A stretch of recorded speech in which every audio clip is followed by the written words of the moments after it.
Oke, hello everyone, welcome to Analysis dan update lagi seputar koin kripto. Dan di video kali ini kita akan bahas seputar Mooding, yang mana sebenarnya meme koin Mooding ini itu udah sempet saya bahas atau bahkan relatif baru saya bahas di beberapa video sebelumnya. Tapi sesuai janji saya, karena dari kalian banyak banget yang request buat minta di-update dan bahas lagi, maka di video kali ini sesuai janji saya nih, bakalan saya update lagi tentunya. Dan coba nih teman-teman boleh banget komen dulu di kolom komen di bawah sebelum saya lanjut buat video pembahasannya. Siapa aja nih dari kalian yang mungkin dapetin cuan atau profit dari Mooding ini sebagai hasil ya dari nonton mungkin video saya sebelumnya gitu. Dan ya harusnya ya buat teman-teman yang nonton video sebelumnya ya maybe udah pada profit teman-teman, karena di video tersebut kalian boleh cross check sendiri untuk area-areanya, bahkan nggak ada satupun yang saya ganti, nggak ada satupun yang saya geser. Kalian boleh notice atau cek sendiri di video-video sebelumnya, atau lebih tepatnya satu video sebelum ini ya yang membahas seputar Mooding gitu. Itu masih beberapa saat lalu atau beberapa waktu lalu gitu. Yang mana saya mengatakan apabila Mooding berhasil breakout dari areanya yang di sini, ya ada potensi teman-teman atau ada posibilitas Mooding ini hit target yang realistis, yaitu di kisaran range supply area atau resistance ya di atas sini. Dan ya seperti yang bisa kalian lihat, hit dengan cukup proper teman-teman, dan setelah itu dia langsung terkoreksi ke bawah gitu. So buat teman-teman yang mungkin dapetin cuan nih atau dapetin profit dari nonton video saya, boleh dong komen, saya penasaran nih kalian pada dapat profit atau enggak. Dan juga ya tentu ya, disclaimer alert, video ini juga sama seperti video sebelumnya, bahwasannya sama sekali nggak ada maksud untuk mengajak teman-teman semua menjual ataupun membeli aset tertentu, dan juga sama sekali nggak bermaksud buat mempromosikan aset tertentu. So always do your own research karena this is not a financial advice. Dan pertama-tama mungkin, tadi kan kita udah lihat tipis nih untuk projection-nya, nanti kita akan bahas lagi seputar projection-nya. Tapi di sini kalau kita lihat beberapa data nih seputar Mooding dulu. Yang pertama adalah yang bisa kita amati adalah market cap ya. Market cap dari Mooding ini meningkat signifikan teman-teman secara ranking, sekarang udah di peringkat 199, ini pasti melewati banyak banget market cap dari koin-koin lain. Dan seperti yang teman-teman tahu ya, rumus market cap yang ada di sini itu kan perkalian antara harga dan juga supply-nya teman-teman. Jadi ketika harga dari suatu koin naik dikalikan dengan supply-nya, ya ada potensi ya, atau bukan hanya ada potensi, memang akan naik gitu secara market cap-nya gitu. Dan dengan kenaikan market cap-nya Mooding ini, ya tentu saja ranking peringkat market cap-nya dengan kenaikan harga yang sangat signifikan, ya tentu sangat-sangat berpotensi untuk naik ke ranking yang lebih tinggi. Dan per sekarang Mooding ini ada di peringkat ke 199 dari segi market cap-nya di pasar kripto atau di market kripto gitu. Kemudian di sini untuk harga Mooding ini udah ada di sekitaran harga $0,23 teman-teman, sekitaran segitu per tokennya. Dan sebenarnya sebelumnya sempat lebih tinggi ya, karena memang hit di supply area ini gitu. Dan di sini kalau kita lihat untuk projection-nya ya, kita di sini kita udah mampir ke chart-nya.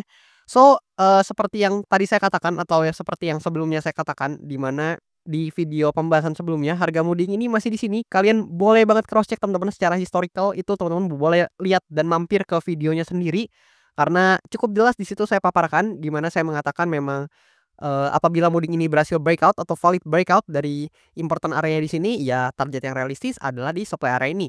And then beberapa waktu setelah itu ya kalian bisa lihat nih Mooding hit di supply areanya, dan ya berhasil nih untuk menorehkan harga yang lebih tinggi lagi, dan setelah itu baru mengalami penurunan harga gitu. Dan ya seperti yang saya katakan, nggak ada teman-teman satupun aset yang begini terus teman-teman, nggak mungkin ya, nggak mungkin ada aset yang begini terus, yang naik terus, pasti ada turun-turunnya. Dan ya dengan penurunan ini ya most likely kita bisa tahu nih bahwasannya ternyata di sini adalah supply area yang cukup valid buat Mooding atau yang cukup kuat untuk menahan harga Mooding. Dan di sini tentunya ada selling pressure ya, yang cukup kuat gitu. Maybe ada teman-teman yang mungkin dari kalian juga, mungkin salah satu dari kalian atau dari para pelaku pasar lain, yang mana mungkin udah cuan nih di bawah, and then dia jual di atas, ya itu kan menyebabkan terjadinya selling pressure ya. Atau mungkin buat teman-teman juga yang mungkin udah beli di pucuk banget, dan lihat harga Mooding udah naik signifikan gini, jadi mungkin dia cut loss atau mungkin dia BEP dan lain-lain. Saya nggak tahu, tapi intinya pasti ada tekanan jual atau selling pressure yang ada di supply area ini. Dan di sini kita bisa melihat ya, bahwasannya memang technical analysis bekerja dengan cukup baik, yang mana kalian bisa lihat sendiri di sini memang banyak sentuhan nih. Dan ternyata di sini kita mendapatkan satu sentuhan lagi yang cukup respect dari area supply atau resistance ya yang ada di atas sini, teman-teman. Lebih kurang seperti itu. Dan di sini kalau buat teman-teman yang tanya, "Bang, kira-kira nih Mooding bisa naik lagi nggak?" Atau, "Bang, kira-kira bakal kemana nih pergerakan harga dari meme coin Mooding ini?" Nah, untuk itulah kita akan coba nih untuk breakdown di video kali ini, atau kita bakal coba bahas tipis-tipis di video kali ini.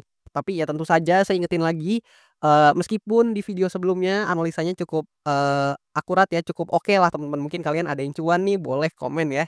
Dan ya meskipun demikian tapi tentu saya juga manusia teman-teman, nggak mungkin bisa bener 100% juga gitu.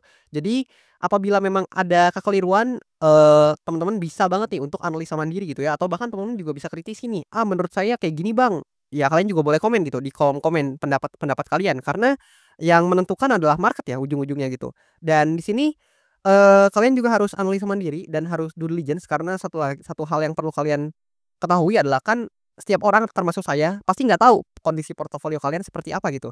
Jadi tentunya kalian harus, adjust nih segala situasi yang ada di market dengan portofolio kalian juga. Dan di sini kalau kita lihat mungkin dari time frame yang cukup kecil ya, let's say kita turunin nih ke 4 jam dulu.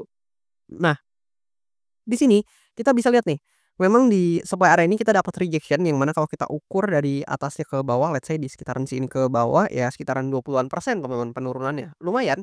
Dan di sini kita bisa mengamati ya, bahwasannya moving ini kalau kita perhatikan buat penurunannya teman-teman, ini sebenarnya memang, adalah terhitung koreksi tentunya, yang mana kan di sini kalian bisa lihat nih, sebelumnya ketika dia naik, di sini juga sempat ada koreksi and then dia baru naik lagi gitu. Apakah akan terulang kejadian serupa?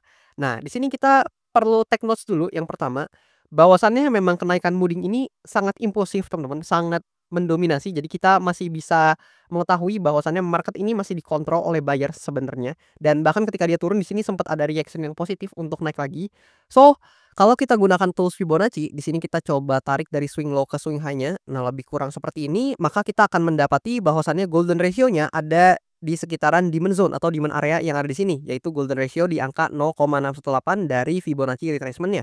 So, dengan demikian memang ada potensi untuk moving jika memang selling pressure-nya menguat dan dia udah terkena rejection di sini dan mungkin dia lanjut turun karena memang selling pressure-nya terus, ada dan terus menguat, ya ada potensi dia untuk hit atau testing kembali di demand zone atau demand areanya yang ada di range yang ada di sini teman-teman. Yang mana seperti yang tadi saya katakan, demand area ini sebelumnya juga udah dites banyak banget atau udah di-hit beberapa kali oleh price action dari moving ini dan juga dia pas di area 0,618 ya, yang mana merupakan, golden ratio-nya dari Fibonacci retracement ini.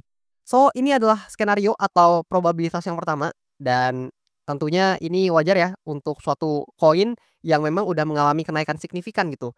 Tapi mungkin ya, kalau boleh menerka-nerka nih pasti ada banyak orang juga yang mungkin quote on quote teriak-teriak ya, karena mungkin dia beli di pucuk dan kalau misalkan koreksi ke bawah ini kan cukup signifikan teman-teman sebenarnya. Let's say kita tarik ke bawah, nah ini 50-an% lebih teman-teman koreksinya jika memang, untuk skenario yang ini terjadi. Ya tentu ya mungkin banyak orang juga yang bakalan ke drawdown gitu secara asetnya. Tapi ya saya mau ingetin ke teman-teman, dia udah naik sangat signifikan, so nggak ada satupun aset yang naik terus, pasti ada koreksinya.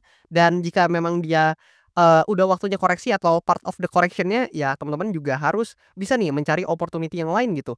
Dan meskipun demikian saya juga yakin pasti ada pelaku pasar yang mungkin belum teredukasi dan dia beli di pucuk dan akhirnya, mungkin nyangkut ya. Dan harapan saya teman-teman tidak menjadi pelaku pasar yang seperti itu dan jangan lupa buat teman-teman juga untuk mengelola nih portofolio kalian dengan baik. Namun sekali lagi ini adalah kemungkinan atau probabilitas yang pertama teman-teman. Jadi bisa aja memang, jika mudik ini terkoreksi maka area yang realistis sekali lagi, area yang cukup realistis sebagai target untuk menahan pergerakan harga moving adalah yang pertama demand area di sini. Atau kalau kalian lihat di sini juga, sebenarnya moving ini kan punya area imbalance yang cukup besar nih. Nah, let's say di sini.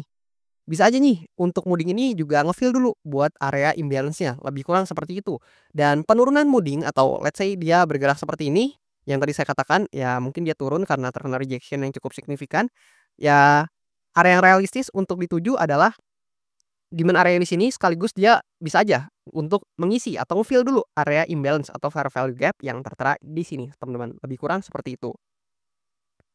Nah, di sini kalau kita coba buat ya untuk skenario selanjutnya, yang mana tadi kan skenarionya ini sebenarnya skenario yang cukup bearish nih karena dia memang, turun dan teman-teman juga harus sadar itu salah satu skenario yang masih cukup realistis nih untuk bisa aja terjadi ya, karena kenaikannya udah sangat signifikan dan kalaupun dia turun, ya sebenarnya which is fine teman-teman, karena memang secara struktur kan kalaupun dia turun, pergerakannya masih seperti ini ya, kalau mungkin kita gambarkan nih, let's say dia turun drastis nih seperti ini. Nah, secara struktur kan masih seperti ini teman-teman. So, kalau misalkan dia memang kuat untuk melanjutkan penguatannya, ya ada potensi juga bakal seperti ini. Tapi itu akan kita bahas di lain waktu apabila memang, kejadian. Tapi di sini kalau kita, mengacu pada skenario yang lain, let's say ternyata moving ini kita lihat di time frame 4 jamnya misalkan bisa kembali menguat nih dan bisa breakout dari, supply area yang di sini, yang mana kalau misalkan dia berhasil breakout atau dengan kata lain, dalam beberapa waktu dekat ya ternyata dia testing lagi dan berhasil breakout kayak gini, ya ternyata ini adalah good sign atau ya ini adalah indikasi yang sangat positif tentunya buat Mudik dan ya, Mudik ini sangat signifikan ya jika seperti itu untuk kenaikannya dan, probably salah satu target yang realistis juga untuk dicapai adalah supply area nih yang di atas ini teman-teman. Yang mana kalau kalian lihat nih harganya teman-teman bisa lihat di, kisaran harga di samping gitu ya untuk, price target ya di supply area ini dan ini juga merupakan area supply yang banyak disentuh oleh pergerakan harga Mudik sebelumnya dan menjadi salah satu area resistance juga yang realistis buat dituju oleh pergerakan, Mudik hanya jika sekali lagi saya ingetin, apabila atau hanya jika Mudik ini berhasil breakout dari supply area ini. Tapi seperti yang kita lihat mulai ada rejection teman-teman, so teman-teman harus banget lebih, hati-hati due diligence teman-teman harus analisa mandiri juga karena memang dengan adanya rejection yang seperti ini menandakan atau merepresentasikan adanya tekanan jual nih dari Mudik ini, ditambah dengan stochastic RSI yang udah mencapai level, overbought atau jenuh beli dan most likely atau ada potensi buat Mudik ini mungkin aja bisa mulai melandai nih secara price action, lebih kurang seperti itu. Jadi itu adalah beberapa skenario yang mungkin bisa kalian lihat di mana konfirmasinya adalah supply area ini dan, per sekarang kita udah dapat rejection dan kita lihat nih untuk arah selanjutnya jika memang rejection-nya terus berlanjut, ya mungkin aja bisa terjadi nih untuk skenario yang pertama. Tapi sebaliknya jika ternyata tiba-tiba Mudik ini bisa begini teman-teman, let's say begini, dan dia mungkin aja breakout, ya tentu skenario yang pertama itu akan terinvalidasi dan ada potensi justru dia, membuat nih skenario yang kedua yaitu, dalam jangka waktu dekat hingga mungkin menengah ya, ada potensi Mudik ini bisa aja hit di supply area-nya yang ada di atas ini. Tapi sekali lagi teman-teman juga harus realistis dan memantau nih pergerakan harga dari meme coin ini juga apabila memang teman-teman hendak bertransaksi di sini. Tapi sekali lagi ini bukan ajakan jual beli, always do your own research. Kemudian di sini kalau kita lihat juga untuk Mudik mungkin data dari CoinGlass. Nah, di sini kita bisa lihat ya, kenapa saya katakan, skenario satu juga merupakan skenario yang cukup masuk akal untuk terjadi, karena teman-teman bisa melihat dalam beberapa waktu terakhir volume dari Mudik juga mulai mengalami penurunan, disertai juga dengan open interest nih, yang juga mulai ikut turun gitu. Dan kalau kita lihat dari 24 jam terakhirnya memang yang terlikuidasi cukup besar sekitar 11,88 million of dollar dan ini didominasi oleh long position ya, yang mana ini udah saya katakan pasti banyak pelaku pasar yang mungkin quote on quote tanda kutip FOMO dan akhirnya dia beli di pucuk apalagi dengan leverage dan ternyata dengan dia beli di pucuk dengan leverage tersebut ya ketika dibanting seperti ini, ya yang terjadi adalah margin call teman-teman atau likuidasi ya. Jadi besar harapan saya teman-teman jangan termasuk nih ke bagian angka-angka ini gitu. Kemudian di sini kalau kita coba lihat di sini dari segi analitiknya, ya saya udah katakan dengan kenaikannya seperti itu Mudik mungkin menjadi salah satu memes atau meme coin lah ya lebih tepatnya, yang, bisa dikatakan sebagai salah satu top gainer lah ya untuk bulan Mei kali ini dengan kenaikan yang sangat signifikan dan di bulan Mei ini Mudik menguat sekitar 453,6% setidaknya per video ini saya record gitu. Bahkan harusnya sebelumnya lebih tinggi lagi ya karena kan sekarang udah mulai koreksi gitu ya. Dengan demikian average-nya di Q2 ini mencapai kenaikan 620%-an teman-teman. So ya congratulations sekali lagi buat teman-teman yang mungkin hold dari Mudik ini dan gimana pendapat kalian seputar meme coin ini, boleh komen di kolom komentar di bawah. Dan juga buat teman-teman yang mungkin mau request analisa koin jangan malu-malu, jangan sungkan karena saya selalu pantau dan, most likely selalu saya catat ya untuk request teman-teman dan kalau request-annya banyak kayak Mudik ini bakalan saya bahas lagi teman-teman, tenang aja. Dan juga satu lagi buat kalian yang mungkin mau mampir ke sosial media saya, boleh banget mampir nih. Kalian bisa lihat ke Linktree di bio akun TikTok maupun Instagram saya, atau ke deskripsi di channel YouTube saya, di situ lengkap ada akun TikTok, YouTube, dan juga Instagram saya, kalian boleh mampir teman-teman. Dan juga buat kalian yang mau request analisa koin tertentu dan di sini akan secara spesial ya saya baca dan juga saya mention, teman-teman boleh mampir ke link traktir yang ada di bawah sini untuk sekaligus support saya juga. Dan lebih kurang seperti itu dan satu lagi jangan lupa nih teman-teman boleh banget juga buat, komen dan juga kalau kalian berkenan like videonya boleh banget teman-teman bantu like-nya dan juga ya saya ingetin jangan lupa buat teman-teman kalau mau request analisa koin jangan malu-malu, boleh langsung komen aja. Dan itu aja, thank you dan sampai jumpa di video-video selanjutnya.